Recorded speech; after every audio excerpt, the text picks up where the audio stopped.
Olá, meu nome é Henrique, eu sou aluno de doutorado e irei fazer uma breve apresentação a respeito do projeto da FAPEMIG, coordenado pelo professor Saulo Rocha Ferreira, intitulado Uso de resíduo de casca de café como matéria-prima para a produção de cimentos alcalino ativado.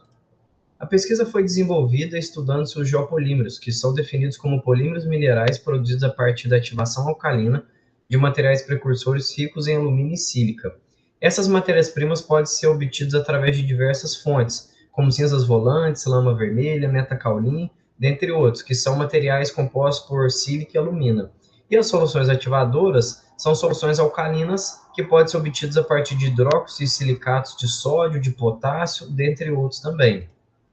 O processo de geopolimerização ele acontece basicamente pela dissolução das fases de alumino-silicatos das matérias-primas, que formam então monômeros de cadeias longas, que ao final vão formar então os géis poliméricos tridimensionais. Esse processo de mistura ele se dá basicamente através das matérias-primas das soluções ativadoras sendo misturadas e moldadas e passadas por um processo de cura de aproximadamente 28 dias e após isso tem-se então o produto final desejado. A casca de café, que foi um resíduo agrícola adicionado a essa pesquisa, ela é gerada a partir das lavouras de café proveniente principalmente das fases de processamento e beneficiamento do fruto. Para se ter uma noção, somente no ano de 2021, mais de 1,20 milhões de toneladas de casca de café foram geradas. O principal objetivo, então, do trabalho é a produção desses compostos geopoliméricos à base de metacaolina em condição de resíduo de casca de café para determinar suas propriedades físicas, químicas, mecânicas e microestruturais. E com objetivos específicos, tem o desenvolvimento dessa tecnologia aplicada em materiais compostos e também a reutilização desses resíduos agroindustriais na construção civil. Os materiais e métodos foram divididos em três partes, três programas experimentais. A primeira foi a caracterização das matérias-primas, em que a casca de café e o metacaolin foram analisados e caracterizados química, física e morfologicamente, além também de imagens microestruturais a partir da microscopia eletrônica de varredura. A casca de café foi utilizada de duas maneiras, in natura, somente seca na estufa, e também moída através de um moinho de facas, que passou então por um tratamento mecânico. O metacaolin utilizado foi um metacaolin comercial. A segunda etapa do programa experimental foi o preparo das misturas e moldagens, sendo que a relação utilizada entre o hidróxido de sódio e o metacaolin foi de 0,75, e esse material foi misturado juntamente com o hidróxido de sódio em 3 molaridades, 4, 8 e 10 mol por litro. Eles foram misturados em uma argamassadeira e um mixer mecânico, e em seguida foram moldados então em moldes prismáticos e moldes cilíndricos para todos os ensaios. E também foram criadas algumas nomenclaturas para facilitar a identificação desses compostos. E a terceira fase do programa experimental foi, então, a caracterização das propriedades no estado fresco e endurecido dos compostos. Em estado fresco foram feitos 2 ensaios físicos de tempo de pega e calorimetria, e em estado endurecido foram realizados ensaios mecânicos e também químicos. Passando então para os principais resultados e discussões, temos então que as propriedades físicas da casca de café foram bem coerentes com o que é encontrado na literatura, sendo a informação de perda ao fogo, que representa 95,58% da massa da casca de café relacionada à matéria orgânica. E também podemos observar que, através do ensaio de granulometria, o tratamento que foi feito, né, o tratamento mecânico através do moinho de faca, reduziu significativamente a granometria da casca de café, passando em todas as peneiras uma porcentagem maior de casca de café passante.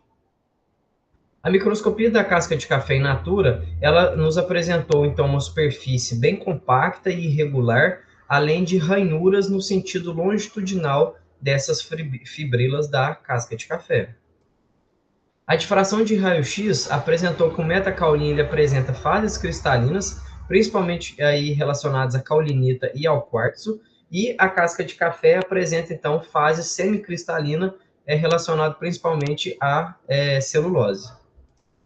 A termogravimetria apresentou resultados bem típicos para a casca de café, já que ela possui fases bem definidas devido à sua quantidade grande de matéria orgânica, e o metacaolin apresenta uma perda constante de massa devido ao seu processo de calcinação feito anteriormente.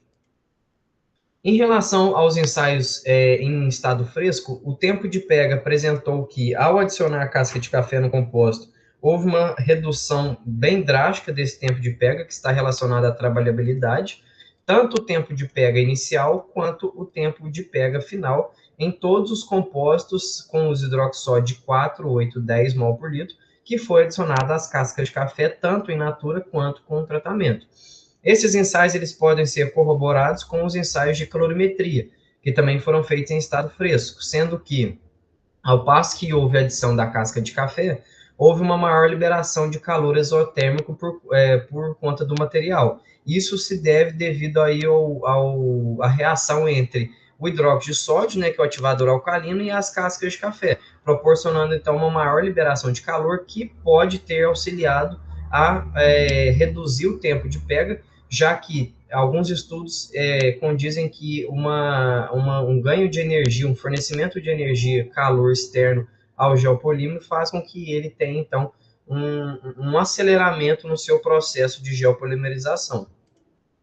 A microscopia eletrônica de varredura do compósito final nos apresentou que a casca de café in natura teve uma pior interação em relação àquela que foi tratada mecanicamente, justamente porque quando ela foi tratada, ela reduziu o tamanho das suas partículas e aumentou sua área superficial, o que melhorou então o seu envolvimento com a matriz geopolimérica. Em relação aos ensaios em estado endurecido, a resistência à tração na flexão indicou que aqueles compósitos que tiveram 2% de casca de café adicionado apresentou então uma melhor resistência à tração na flexão, principalmente aqueles que tiveram a casca de café moída, com 2% de adição.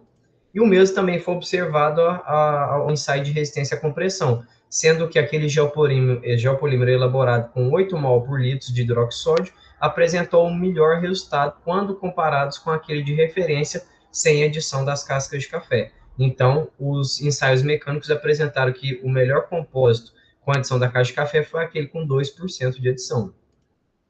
Como conclusões finais, então, tem-se que o tempo de pega inicial e final reduziu de forma significativa quando a casca de café foi adicionada, e através do ensaio de calorimetria isso pode ser corroborado, ou seja, houve então um maior ganho de temperatura inicial quando a casca de café foi adicionada a esse composto. E em relação aos ensaios de resistência, tanto a tração na flexão quanto a compressão, houve também um ganho de resistência quando 2% de casca de café foi adicionado aos compósitos. Aqui estão as principais referências bibliográficas que utilizamos para o desenvolvimento desse projeto. E fica aqui o agradecimento à Universidade Federal de Lavras e à FAPEMIG. Obrigado.